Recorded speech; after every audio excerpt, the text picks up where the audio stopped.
सुधा सिन्धोर्मध्ये सुरविटपि वाटी परिवृते मणिद्वीपे नीपोपवनवती चिन्तामणिगृहे शिवाकारे मञ्चे परमशिवपर्यङ्कनिलयां भजन्ति त्वां धन्याः कतिचन चिदानन्दलहरीम्.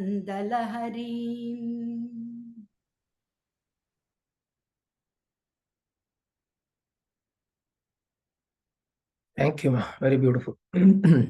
Sudha Sindhur Madhye Suravitapi Vati Parivrite Manidvipe Nipo Pavanavati Chinta Manigrihe Shivakare Manche Paramashiva Paryanka Nilayam Bhajanti Tvam Dhanyaha Katichana Chidanandalharim.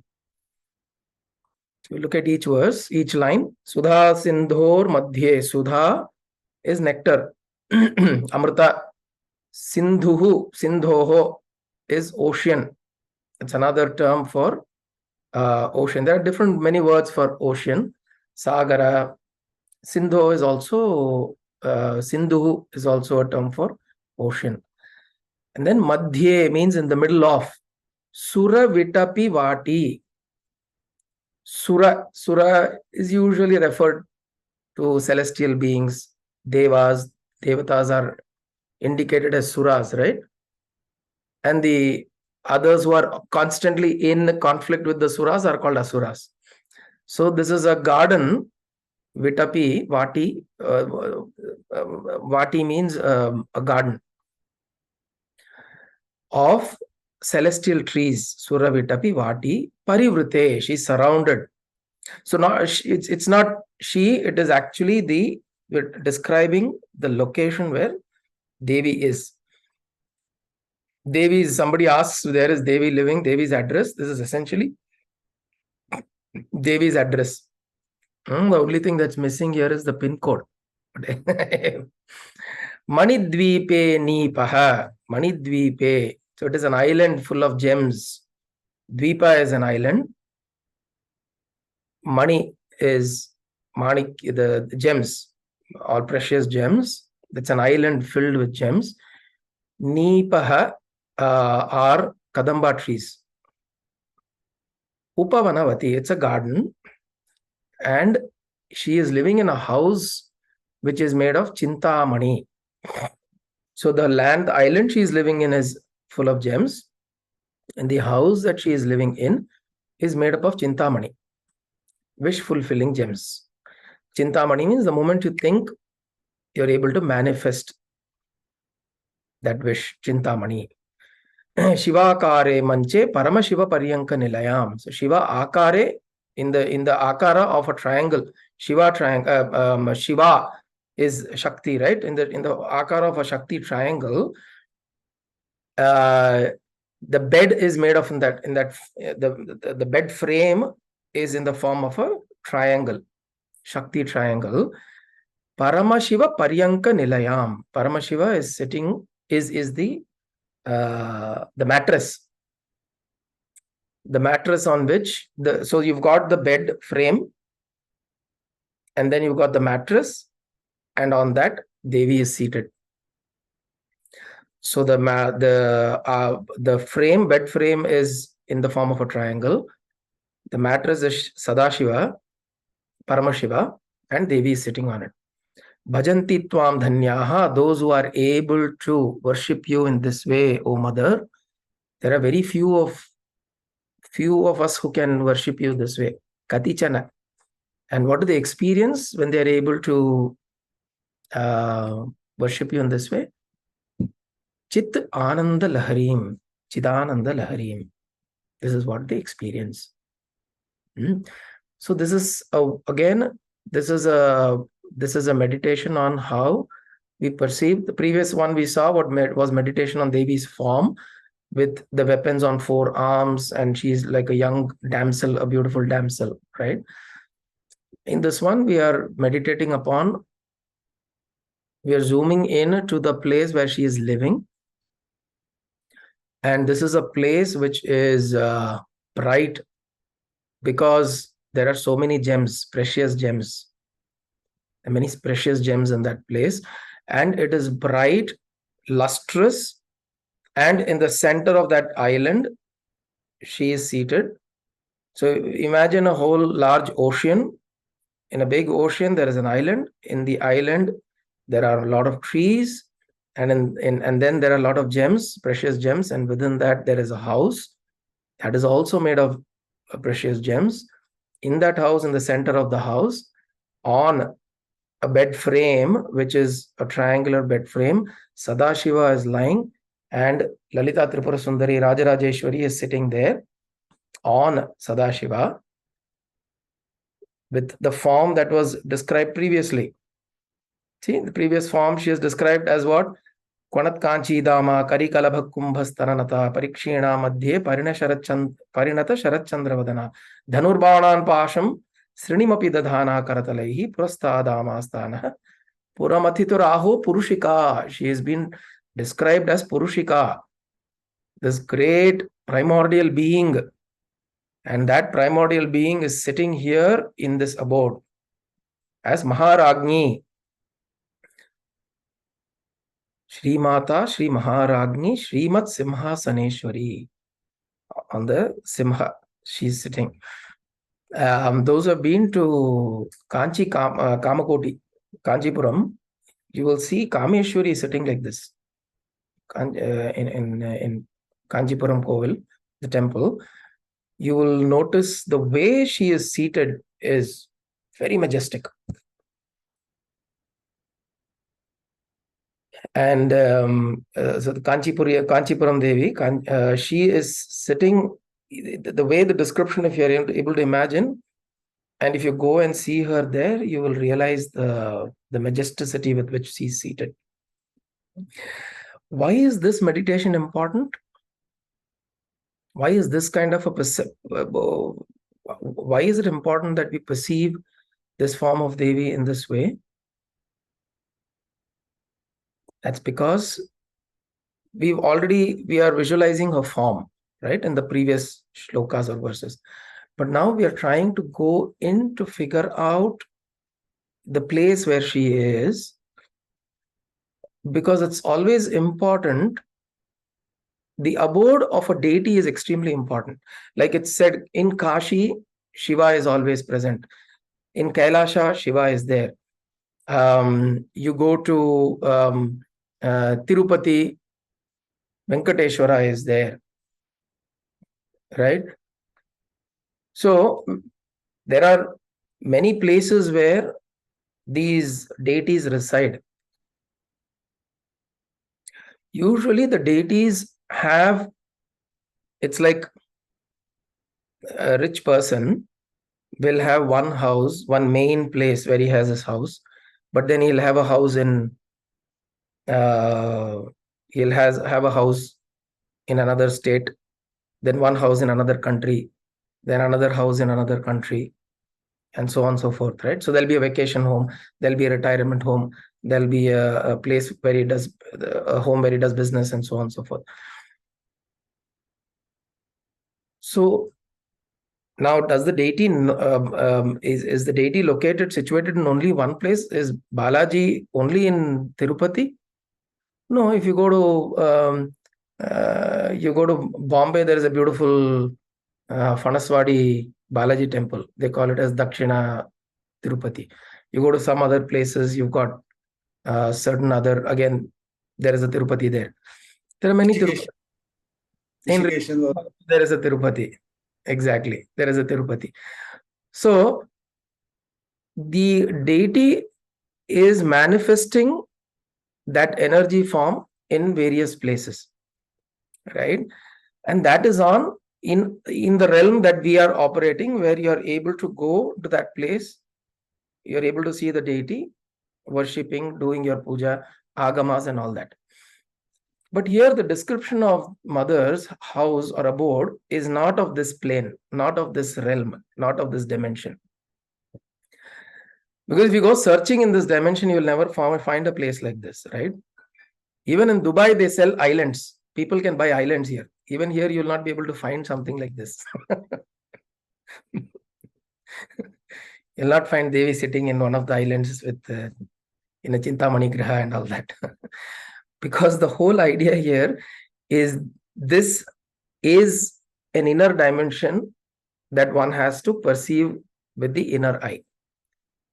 In our minds, we have to perceive this dimension in our minds and carry this abode within us wherever we go. So what we are doing here, we are saying this is Devi's abode. But where is this abode? It is in your Chintana, in your Chintamani. Where is the Chintamani Graha? Chintamani, Chinta means the thinking, thought. That is Chinta. So where is this whole thing created? It's created in my mind. In fact, there is a very beautiful story about a Raja who is wanting to build a Shivalayam. I don't remember the name of the saint. So the Raja has gets a dream that Shiva comes in his dream and asks him to build a temple for him. And then the Raja is so excited, he gets up and he starts working towards it. Now, at the same time, so what happens is he's building this temple, he's gathering people, he's putting the architecture, the design, and all of that. And then he is expecting that Shiva will visit the day he's inaugurating the temple. And then he is waiting, and then Shiva doesn't turn up on the day of his inauguration. And he is quite disappointed. And he is wondering, why is this happening? Where is Shiva? Then I don't recall how the story actually goes in terms of the interaction, but Narada possibly passes by or someone comes over and they say that, Shiva has gone to this particular saint's place. Pusalaro, I think Pusalaro, நம்ம பேருன்னு நினைக்கிறேன். பூசலார் அவரு Pusalar. திருநூர் பக்கத்துல the temple is still there. So அவர் வந்து என்ன பண்றாரு, he builds actually வந்து அந்த கோயில் வந்து அவர் கட்டினது இல்லை, அப்புறமா கட்டினது. அவர் வந்து என்ன பண்றாரு, மனசுலயே வந்து இந்த மாதிரி கோவில் இருக்கணும் அப்படின்னு பிளான் பண்ணி மனசுலயே ரொம்ப ஒரு வருஷத்துக்கு மேல அவரு தினம் இன்னைக்கு வந்து நான் கடக்கால் போடுறேன், இப்போ கடக்கால் ஆறுது, அப்புறம் செவரு கட்டுறேன் அப்படின்ட்டு கடைசியில வந்து லிங்கத்துக்கு கல் எடுக்கிறேன், அப்புறம் அதை செதுக்குறேன் அப்படின்ட்டு எல்லாம் பண்ணி ஃபைனலா ஒரு கோவில் முடிச்சுட்டு இன்னைக்கு நம்ம கும்பாபிஷேகம் பண்ணணும் அப்படின்ட்டு மனசு நினைச்சுட்டு இருக்கும் போது அதே அன்னைக்கு ராஜாவும் கும்பாபிஷேகம் வச்சிருப்பாரு, த பிசிக்கல் டெம்பிள். இவர் வந்து மனசு அவர் வந்து பிசிக்கல் கோயில். ஸோ அப்போ வந்து அந்த சிவன் வந்து கனவுல வந்து இன்னைக்கு வர முடியாது, நான் வேற அந்த இடத்துல ஒரு கோயில் இருக்கு, புதுசா கோயில் போறேன் அப்படின்னு ஒண்ணு ராஜாவுக்கு வந்து கோவம் வந்தது. எப்படி இது மாதிரி இது பண்ணலாம், அவர் யாரு அப்படின்ட்டு அங்க போய் பார்த்தாக்கா தென் ஹி சேஸ், அவர் எனக்கு தெரியாதுன்னா பார்த்தா அவருக்கு சிவன் அங்க வராருங்க. ஸோ வந்து அதுக்கப்புறம் அந்த இடத்துலயே அந்த இது கோயில் கட்டுறாங்க, இந்த பூசலார் கோயில். ரொம்ப நல்லா இருக்கும். திருநங்கூரா? பியூட்டிஃபுல். திரு நின்ற ஊர், சிவன் இருக்காரோ அவர் ஏழை, அவரு என்னால கோயில் கட்ட முடியாது பகவான், நான் மனசுலயே கோயில் கட்டுறேன் அப்படின்ட்டு. Wonderful story actually. Exactly. Thank you, Mama. So this is the story where the saint Pusalar, he completely visualizes the building of the temple in his own mind. Because he's a poor person, he doesn't have the means to build one. He does that completely in his imagination. And Shiva gives importance to that Kumbhabhishekam than the one that the Raja has built. So what it goes to show is we are able to whatever extent we are able to do some of these things in terms of worship, in terms of Aradhana, all that from a physical sense, using our hands, our feet, we go to a temple, we do a yatra, all of that. As much as that is important, it's extremely important to carry the divine in an abode within you. And that is what Pusalar's story is to show. Shiva gives importance. The same Raja also got a dream and he is building Pusalar also, he would have got some intimation, or he would have got a desire to build a temple for Shiva. He builds it, but he does the whole thing as Manasika, with complete devotion and with the firm conviction that Shiva will come into my temple. Right? So then later in that temple, to honor Pusalar, there is an actual temple that was built. Right?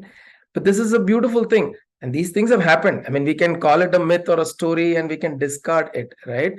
But this has actually happened in the lifetime of it's not like a Ramayana or a Mahabharata timeline of 3,000, 5,000 years.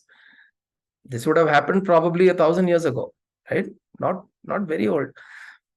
So the important thing here is, when we are describing the abode of Devi, it is to indicate how we create that abode within us, within our minds, how we build this abode within our minds in whichever we want to. But install her here. And then what Adi Shankara is saying, the one who is able to do it this way, the one who is able to install her in your own heart, bhajanti tvam, the people who are able to bhajanti, the ones who are able to worship you in this way, they are blessed ones. Kati chana, he's saying only few people are able to do this.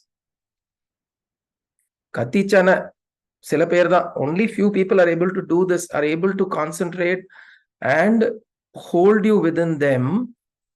What they experience, they are blessed ones. Why? Because they experience Chidananda Lahari. They enjoy the bliss of your presence. Chit, their chit or their consciousness becomes a wave of bliss. Ananda Lahari. It is a constant wave of bliss, constantly rising and falling, rising and rising and rising. So that is why some of these in Saundarya Lahari, it's nice to see the vivid description that Adi Shankara gives. But why does he give such pictorial descriptions? Is because human minds require something to hold on to. You tell me meditate on Parabrahman. I don't know what I'm thinking, what I'm looking. Give me something to hold on to. Mind cannot go into blankness. Mind is unable to,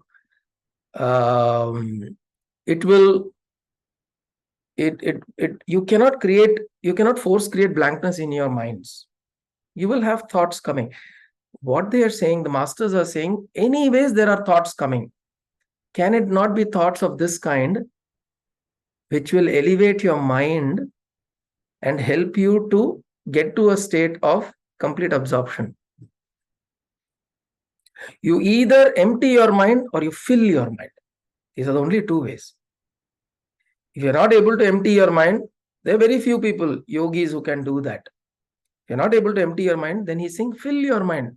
Fill, there is an ocean, then there is Devi, there is an island, then there are trees, and then there is a house, all lustrous, brilliant, precious gems. And then inside the house, right in the center, a big hall, Devi is seated in the Shivakara Manche. She's seated and Sadashiva is lying underneath. And she's seated in a majestic form. So once we visualize this, then this becomes your meditation. These are all very simple sadhana techniques. We have this tendency of wanting to run behind, give me a technique, give me a sadhana, somebody give me a mantra, give me a yantra, give me this, give me that. In very simple ways, these have been introduced. Saundarya Lahari, nobody says that if you want to get initiated into the mantra shastra, yes, somebody's got to initiate. But just by reading this and trying to understand what this is, you can internalize and visualize the whole process. The whole worship can happen. Shiva Manasika Puja, Shiva Manasa Puja. That is a beautiful way in which how you You can visualize the whole worship of Shiva. We should probably take it up sometime and do it. Shiva Manasa Puja, very beautiful. A simple 5 verses, but then you do everything to the Shiva, from starting from you give him a bath to you do all of that till the Naivedyam, and you do the whole worship. Shodasha Upachara you do to the deity. You can do it just through chanting and visualizing. Similarly, Adi Shankara has written another work on Lalita Tripura Sundari, which is Mantra Pushpa Malika or something like that, where you can worship Devi completely through mental visualization. So, Sudha Sindhor Madhye Suravitapi Vati Parivrite Manidvipe Nipah Upavanavati Chinta Manigrihe Shivakare Manche Paramashiva Paryanka Nilayam Bhajanti Tvam Dhanyaha Katichana Chit Ananda Naharim.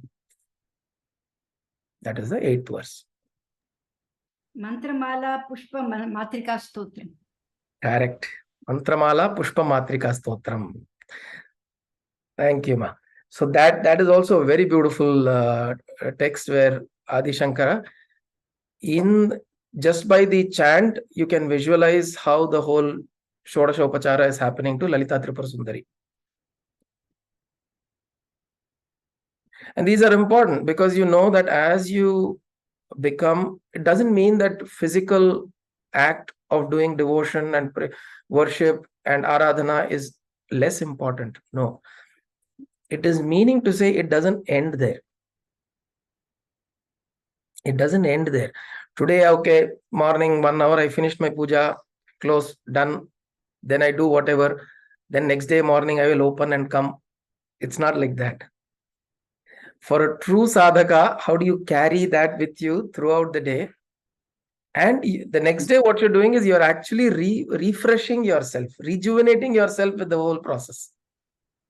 Physical pandroda, manasiga pandrathu it's more very powerful than doing it physically. Physical it is only the body which is doing. The mind could still go astray. But Manasa Pujala, only the mind is more focused. And the entire whole and the yoga the yoga, so the entire body, mind, it is getting focused. I think correct. Absolutely right. Manasika Puja is far more impactful because your whole being is now focused on this. And it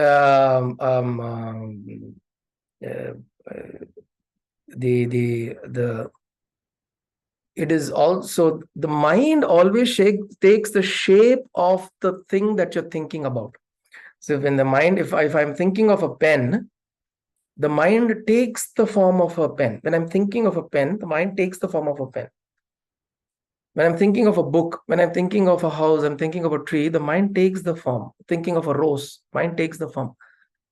So when you're thinking about Devi sitting, the whole visual, this thing, your mind now takes that form. So where is the deity? Where is the Lord? Where is Tripura Sundari, Balaji, Shiva, Krishna? They're all getting formed here. So it's an interesting thing. Who is greater, the God or the devotee? The devotee is greater than God because he has the ability to manifest God.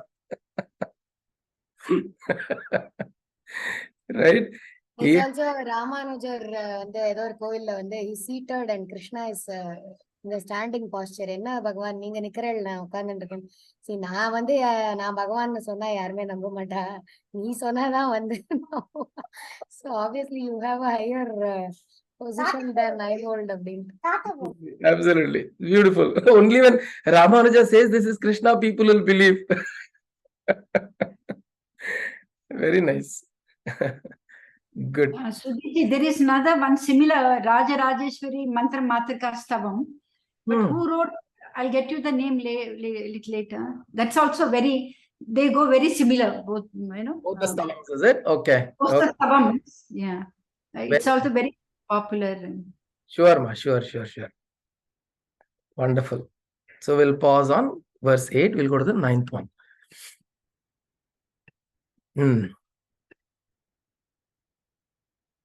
Okay. So this is a pretty intense thing. Okay, Raghu, you want to chant this one, Raghu? Yes. Mahimooladhara. I think it is still showing that. Okay. Hold on. Let me.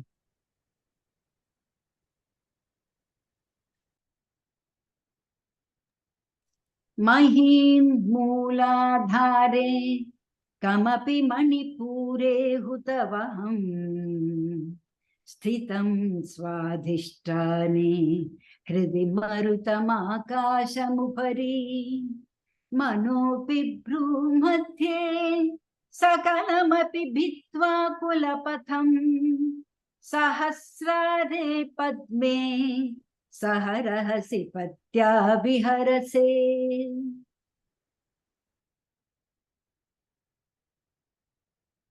Mahimooladhare Kam api Manipure Hutavaham. So this whole verse is about the Kundalini. So as you notice, you will notice the various chakras are mentioned here. Mooladhara, Swadhisthana, Manipuraka. The only thing that is missed here is then you have Anahata. Vishuddhi is not indicated here. Then Agnya, and then Sahasrara. Okay. So he talks about how the Kundalini Shakti rises within us. Now, this is something that is only available to a human form.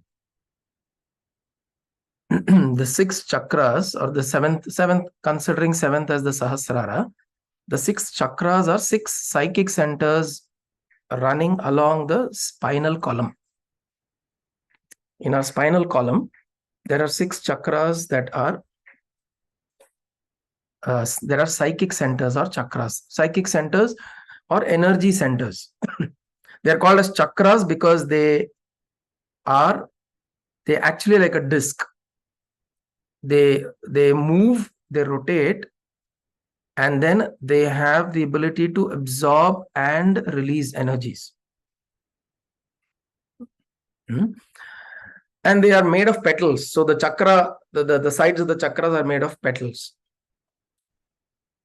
So they are called chakras because they are in constant movement to maintain a certain physiological function.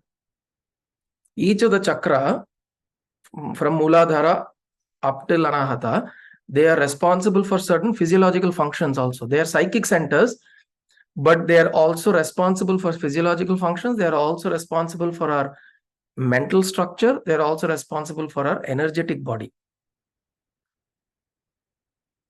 So they run along the spine.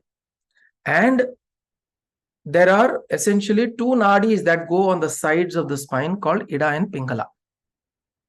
Ida nadi moves around the left of the body, and the Pingala nadi moves around the right of the body. And Sushumna is the nadi that runs around the middle of the spine. So there are 72,000 nadis. Nadis, we must be familiar. In fact, you go to an Ayurvedic doctor, he will hold your hand and he will do nadi shodhana. He will try to feel your nadi. We call it as pulse. But he will sense your nadi, and he is trained to understand the nadi functioning and tell you where there are blockages in your body, where there are issues. He will be able to say that. An Ayurvedic doctor. The diagnosis of an Ayurvedic doctor is usually like that. Ayurvedic or Siddha doctor, you go to these alternative treatment doctors. The way they understand your physical. So there are 3 things here: your physical, your energy, your physical body, your energy body, and your mental body. how this is functioning at a given point in time, you can determine by reading the nadi. And nadis are actually energy pathways. 72,000 nadis are there in our body, 72,000. Of that, they have compressed them and they have said there are 3 primary energy channels. The 3 are Ida, Pingala, Sushumna. Why are these 3 important? For a spiritual sadhaka, for somebody who is on the path of wanting to grow spiritually, wanting to stabilize the mind, regulate the mind, and go above the conditionings of the mind, for such a person, these 3 nadis are important to be known. Why? Because the Ida is the cooling nadi, the Pingala is the heat, the hot nadi, Surya nadi, Ida is the Chandra nadi, and these 2 nadis are essentially responsible for all our raga, dvesha. All the desires, attachments, anger, hatred, guilt, joy, all of this is suffering, all of that we go through is because our energies are either focused on the Ida or focused on the Pingala. When the energies are either flowing through the Ida or flowing through the Pingala, then we go through these ups and downs, the dualities. And the process of meditation, bhakti, devotion, japa, dhyana, nama sankirtanam, it makes your energy flow in the Sushumna. And when the energy flows in the Sushumna, there is no duality.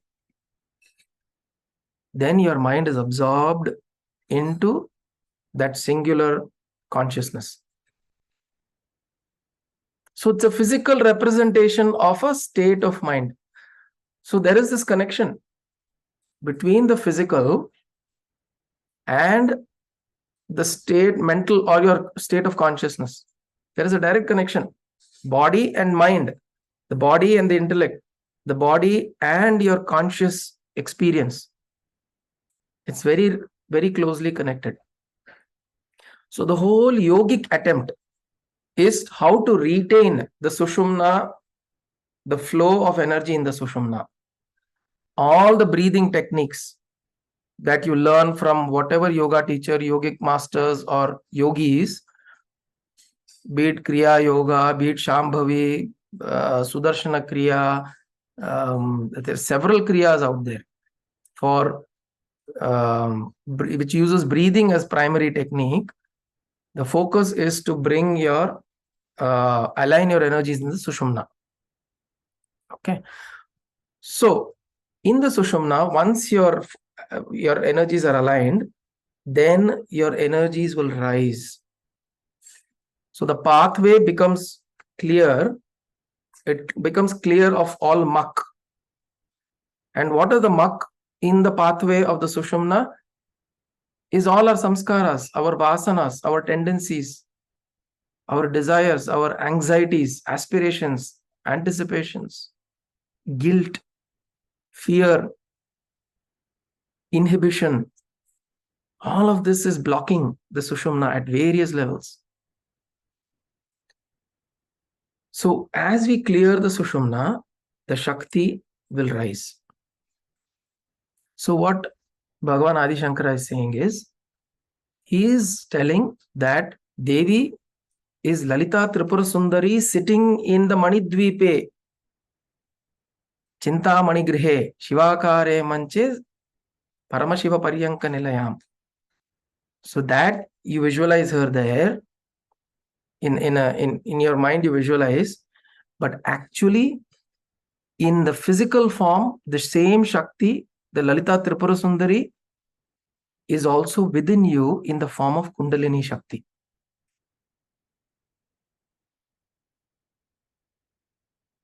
So it is no longer just imagination. See, the previous shloka brings imagination into play, and there is devotion. You imagine, and hence with devotion you imagine, and then the imagination develops devotion, and you are worshipping the mother in your mind.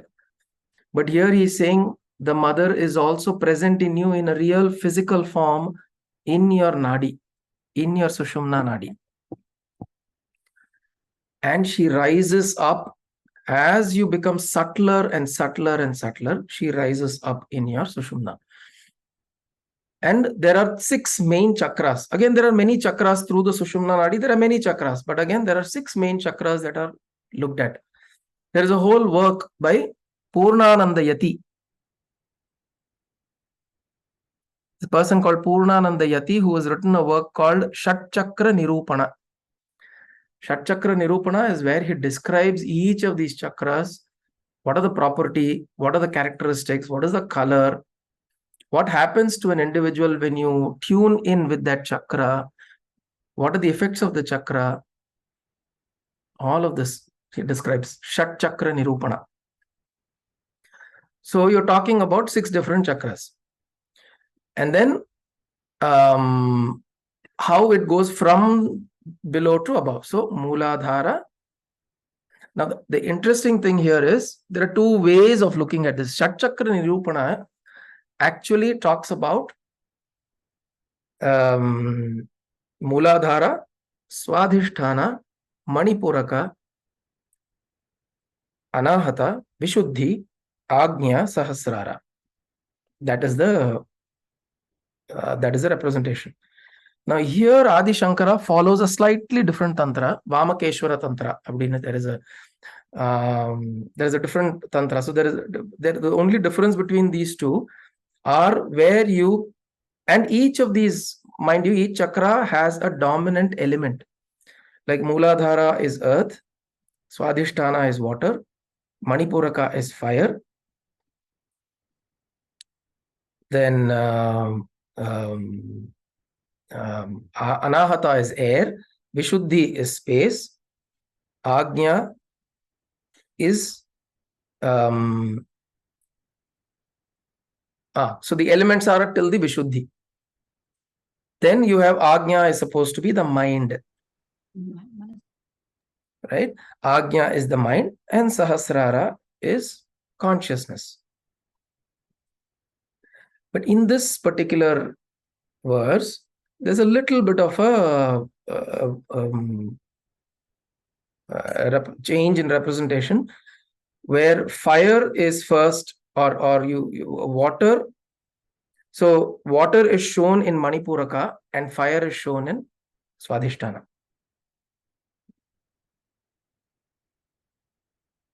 Right? So there is a difference, little difference. Now it's a technical difference, but from our standpoint, it's common for common practice, for any kind of yogic practice. It is good to visualize as Mooladhara as earth, Mahim Mooladhare earth, Kam api Manipure. So he is saying water, Kam means water, Kam api Manipure. Water is also in Manipuraka. Hutavaham, then there is fire established in Swadhisthana. Hutavaham sthitam Swadhisthane. Then Hridi Marutam Akasham Upari. So then you have in Hridi, you have Marutam. Hridi is Anahata, where is air, and then above that is Akasham Upari. Akasham is in your Vishuddhi. Vishuddhi is in the throat. And then Manopi Bhru Madhye. Where is Manas? In the Agnya.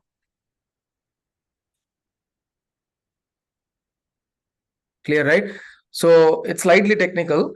It is Mooladhara, Swadhisthana, Manipuraka, then Anahata, Vishuddhi, Agnya. Earth, water, fire, air, space, and then Manas.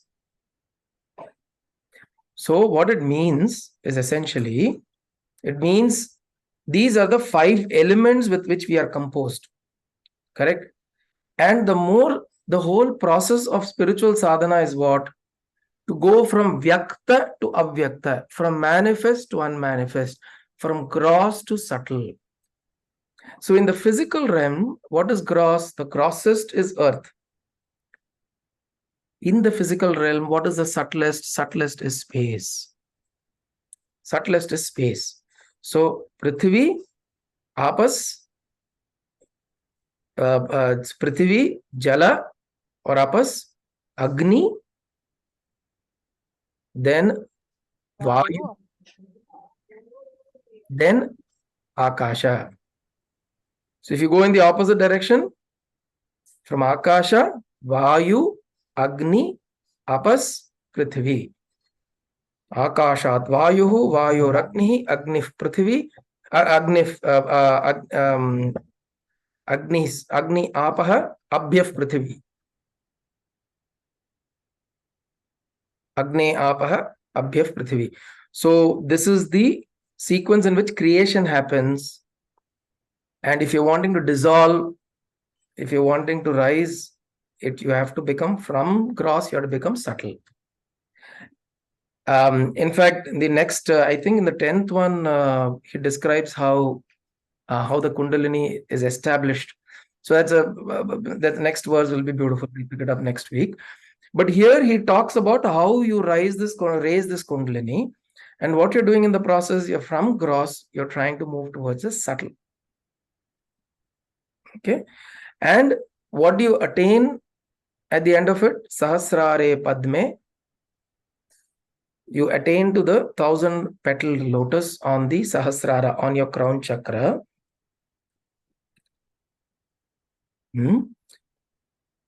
Saharahasi Patya Viharase. Your Pati, with your husband, you are sporting there. The whole process is what? Shiva Shaktya Yuktaha. That is the process. We want to bring that Shiva and Shakti within us together all the time. We want to experience that Shiva Shakti combination all the time. Because that is Advaita. That is non-duality. As long as Shiva and Shakti are operating differently, you are in the realm of duality. And Shiva Shakti becomes one, you are in Advaita, non-duality. And the whole process is a physical process. It is not, it's not just a mental process, it's also a physical process. In you, the energies will rise. As the energies rise, you will hit the Sahasrara. And for a yogi who's fully enlightened, a blossomed yogi, why is it shown as a 1,000-petal lotus, Sahasrara? Because of the idea of blossoming. Lotus is always a representation of spiritual enlightenment. It's a symbol. So it's said that there are 1,000. All the devis are also seated on the lotus. Yeah. Correct. And lotus is a very beautiful flower that you can offer to devis and deities, because it represents when a lotus is blossomed, it blossoms. It's brilliant. It's beautiful. And lotus is one flower that always floats on the water, and the leaf of lotus has this ability not to get attached to water. Essentially, water will always remain on the lotus because there is a waxy substance. Water will never stick onto the leaf of the lotus. So some of these properties, lotus is held as a symbol for a spiritual sadhaka. So she goes up from where? From Mooladhara. She goes up all the way through the Sushumna. She means the Kundalini Shakti, who is nothing but Lalita Tripura Sundari in us. So if we pray to Lalita Tripura Sundari, then she slowly rises. One important thing is, in Kundalini Yoga, we should not try some of these things on our own just by looking at YouTube or things like that, because it can cause ill effects. Because the energy can go into some chakra somewhere or some nadi, and you will not know how to pull it back. So it's always, these meditations are better to be done under a guided method or a prescriptive a teaching by a guru, and who will also be able to see how your energies are rising. In fact, a lot of times people have mental distortions because the energies go into wrong places. And then the guru will look at it and say that you've been doing something wrong, and then he'll help to fix it. And I don't know if all gurus can fix it also, but it's always, gurus also, when they teach, they're very cautious about teaching Kundalini Yoga. But what we could do certainly is we can give equal attention to each of these chakras and focus on them. So we can think of Devi in Muladhara, Devi in Swadhisthana, Devi in Manipuraka, Devi in Anahata, Devi in Agnya, Vishuddhi, Devi in Agnya, and Devi here in the Sahasrara with Sadashiva. This visualization we can do. That will not have any problem as long as we do. And the important thing is, each of these chakras that are, when they're activated, they yield different results within us. Some potentials open up, but that should not be the purpose of doing this. The purpose of doing this is to get here, Sahasrare Padme Saharahasi Patya Viharase, to get to that dissolution, to get from grossest to the subtlest. That should be the whole intent. So Mahimuladhare kam api manipure hutavaham sthitam swadhisthane hridi marutamakasamupari manopi bhrumadhye sakalamapi bhitva kulapatham sahasrare padme saharahasi patya viharase. Om kayena vacha manasendriyerva buddhyatmana va prakrite svabhavat karomi yatyat sakalam parasmai narayanaayeti samarpayami sadashivayeti samarpayami Jagadambikaye iti samarpayami Sadgurunathaye iti samarpayami Hari Om Tat Satgurubhyo Namaha.